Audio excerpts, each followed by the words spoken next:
अस्सलाम वालेकुम। Fake news buster with Fakhar Durrani में खुश आमदीद। पिछले कुछ दिनों से आपने देखा कि चीफ जस्टिस उमर अता बंदियाल के जो तेवर हैं वो बदले हुए हैं। इस हवाले से सोशल मीडिया के ऊपर ये चेमागोयां की जा रही हैं कि शायद चीफ जस्टिस का भी सॉफ्टवेयर अपडेट हो गया है। क्या वाकई चीफ जस्टिस साहब का सॉफ्टवेयर कोई अपडेट हुआ है या कोई और दीगर वजूहात की बुनियाद के ऊपर उनके तेवर बदले हुए हैं और उनके जो रिमार्क्स हैं वो पहले की तरह सख्त नहीं है हुकूमत के खिलाफ जिस तरह पहले थे? क्या इसके ऊपर प्रोग्राम के पहले हिस्से में इसके ऊपर बात करेंगे, जबकि प्रोग्राम के दूसरे हिस्से में हम बात करेंगे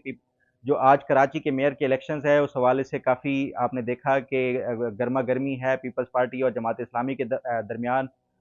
जमात इस्लामी के जो कैंडिडेट थे उनकी हिमायत का ऐलान किया था इमरान खान ने और पीटीआई का ये कहा गया था कि पीटीआई के जो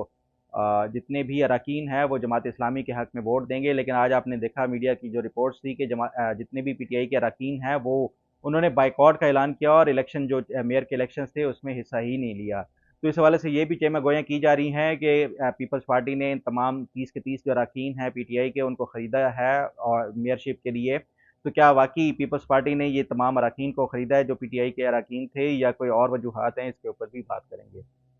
सबसे पहले बात कर लेते हैं जो चीफ जस्टिस साहब का आपने देखा कि पिछले 2-3 दिनों से आप उनके जो रिमार्क्स हैं वो काफ़ी डिफरेंट है। जैसा कि पहले वो जिस तरह हुकूमत के खिलाफ आपने देखा और ये हमेशा से तासुर रहा कि वो इमरान खान को हमेशा से उन्होंने जो है वो आउट ऑफ द वे जाके फेवर्स दी हैं, चाहे वो 9 मई के बाद जो वाक़यात थे उसके बाद जो उन्होंने इमरान खान को ज़मानत दी और उसके बाद जो हाई कोर्ट्स की तरफ से भी ज़मानतें दी गई। उसके बाद ये भी कहा गया कि ये जो लाडला है जो सुप्रीम कोर्ट का इमरान खान अदालतों का और ये सहूलतकार हैं जो जज हजरात हैं, ख़ासतौर पे 2-3 जजेस के हवाले से ये मुख्तलिफ चेमा गोयां की जाती रही कि जस्टिस एजाजुल हसन, जस्टिस मुनीब अख्तर और चीफ जस्टिस जो है ये तो इमरान खान के सहूलतकार हैं और आउट ऑफ द वे जाके इमरान खान को लीगल जो है वो सहूलियात देते हैं, चाहे वो ज़मानत की सूरत में हो, चाहे जितने भी भयानक उन्होंने जराइम किए हों, जैसे कि 9 मई के वाक़यात हैं, उसके बावजूद भी उनको स्टेट गेस्ट हाउस में जाके ठहराया गया, मर्सिडीज़ के ऊपर लाया गया। तो इस हवाले से चीफ जस्टिस के ऊपर काफ़ी क्रिटिसिज्म भी किया गया, जिसके बाद आपने देखा कि चीफ जस्टिस ने इसकी जो है वो वज़ाहत भी दी थी कि वो गुड टू सी यू जो है वो तमाम जो उनकी अदालत में पेश होते हैं, सबको कहते हैं। फिर उन्होंने ये रिवायत भी डाल ली कि वो जो भी वकील पेश होता था तो वो गुड टू सी यू कहते थे। तो ये दरअसल खफत मिटाना थी जो चीफ जस्टिस साहब ने इमरान खान को जो आउट ऑफ द वे जाके उन्होंने 9 मई के जो वाक़यात थे उसके बावजूद भी ज़मानत दी थी। अब ऐसा क्या हुआ है, सवाल ये उठता है कि जो चीफ जस्टिस साहब है आपने देखा कि जो वो राही साहब हैं जो पिटिशनर थे हुकूमत की जो लेजिस्लेशन थी उसके खिलाफ उन्होंने पिटीशन दायर की थी। उसके बाद वो 5-6 दिन गायब हो गए। कल वो जब अदालत में पेश हुए तो उन्होंने कहा कि मुझे दबाव डाला जा रहा है पिटीशन वापस लेने के लिए। तो उस पर चीफ जस्टिस ने कहा कि आप सब्र करें।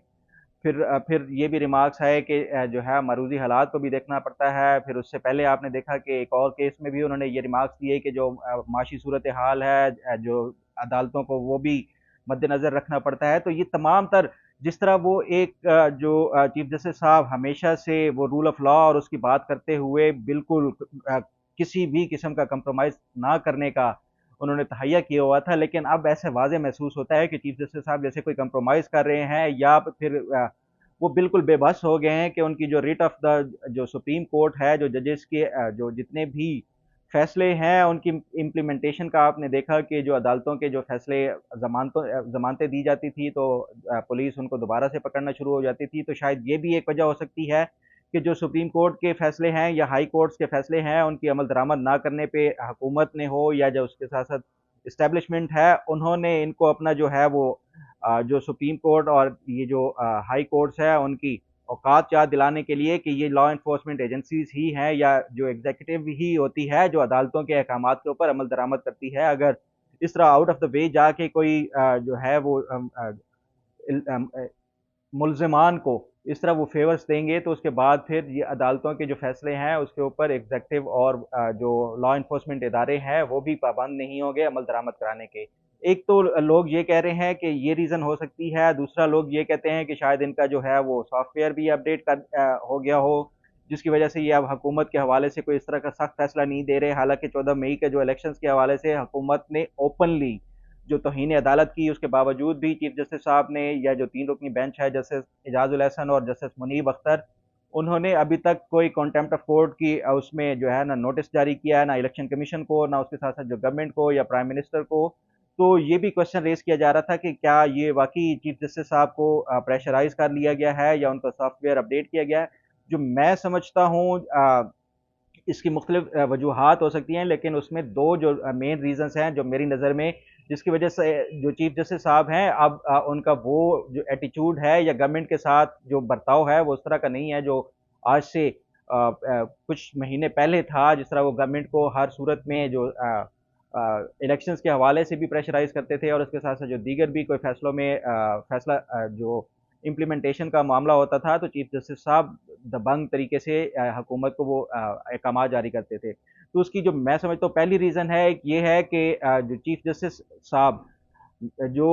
9 मई का वाक़या है, उसने सिर्फ़ अदालतों को ही नहीं, बल्कि इमरान खान को भी कमज़ोर किया है। जिस तरह अदालतें फ्रंट फुट पे जाके इमरान खान को फैसिलिटेट करते थे, ज़मानतें देना हो या उसके अलावा दीगर कोई भी इमरान खान से रिलेटेड फ़ैसले हों, उसमें जिस तरह भी उनको छूट दी गई है, अब 9 मई के बाद ये अदालतों के लिए भी ख़ास तौर पे जो फिर हुकूमत ने और उसके साथ-साथ जो लॉ एनफोर्समेंट के इदारे हैं, उन्होंने बर्ताव किया है अदालतों के फ़ैसलों के साथ कि अदालत ज़मानत पे रिहा करने का हुक्म देती है, बाहर जाके जेल के बाहर उनको दोबारा से गिरफ़्तार कर दिया जाता है, तो जो writ of the supreme court थी, वो चैलेंज की गई और उसके साथ-साथ जो लॉ एनफोर्समेंट एजेंसीज़ हैं, वो भी जो उन्होंने बर्ताव किया है सुप्रीम कोर्ट के फैसलों के साथ, तो उसके बाद मैं समझता हूँ कि जो चीफ जस्टिस साहब हैं, वो भी उन्होंने मारूज़ी हालात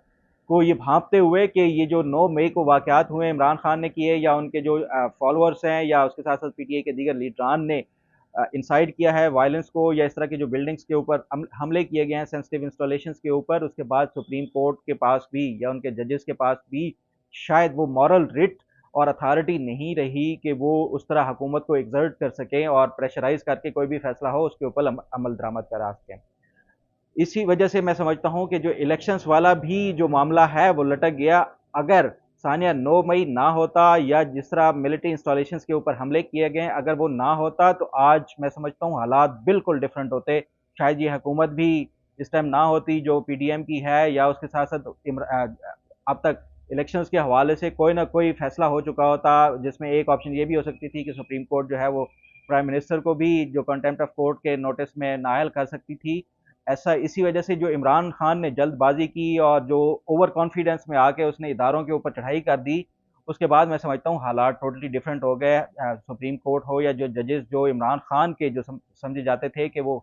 खैर ख़्वाह हैं या जो सहूलतकार हैं, वो भी बैक फुट पे चले गए और उसके साथ-साथ अगर किसी और इदारे में भी इमरान खान के जो सपोर्टर थे या हिमायती थे, वो भी बैक फुट पे चले गए। जो दूसरी रीज़न मैं समझता हूँ कि ये जो चीफ जस्टिस साहब का बदला-बदला रवैया है, उसका एक तो ये है कि आप जानते हैं कि सितंबर में चीफ जस्टिस साहब ने रिटायर होना है। अब सितंबर में रिटायर होना है, लेकिन अभी जून में 15 जून से जो है वो सुप्रीम कोर्ट के जो जजेस हैं या जो अदालती समर वेकेशंस शुरू हो गई हैं, जो गर्मियों की छुट्टियाँ शुरू हो गई हैं, तो जून से लेके सितंबर तक समर की छुट्टियाँ हैं।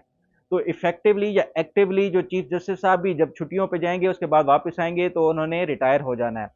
अब एक जो जज हो जिसको ये भी इल्म हो कि उसने छुट्टियों के बाद चंद दिनों बाद ही रिटायर हो जाना है, तो वो मैं समझता हूँ कि इस वजह से भी एक रीज़न है जिसकी वजह से चीफ जस्टिस साहब के जो रवैया है बदला-बदला है। अगर वो उस तरह एक्टिवली वो करते जिस तरह पहले उन्होंने पिछले 1.5 साल किया है, तो शायद